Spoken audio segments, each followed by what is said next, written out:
तुम्ही पाहताय विद्रोही सागर न्यूज, आवाज लोकशाहीचा। आज सगळ्या भीम सैनिकाला माझं जय भीम सांगते।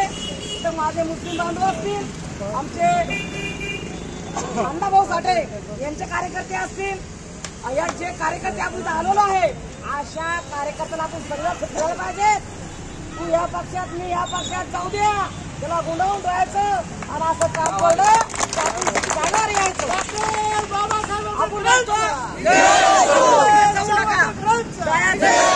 कोणत्या पक्षाचा आपण असलो तर आपल्या काही गोडीचा पक्ष नाही। आज तुम्ही सांगा सभागृहामध्ये तेव्हा अमित शहा बोलतात की आंबेडकर आंबेडकर आंबेडकर आंबेडकर करत हजार तो लंबा शब्द काढला आणि तो माणूस बोलला।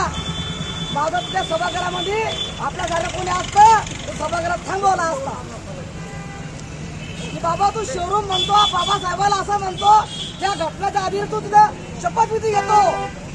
आपले काही नेते बी तिथे खूप मोठ्या प्रमाणात सभागृहामध्ये बोलणारे, पण कोणी बोलतच नाही। आपल्यासारखं असतं त्याला बोलून लावलं असतं, काही बी होणार, छोड द्या जा क्या मार द्या जा कुछ भी होता था।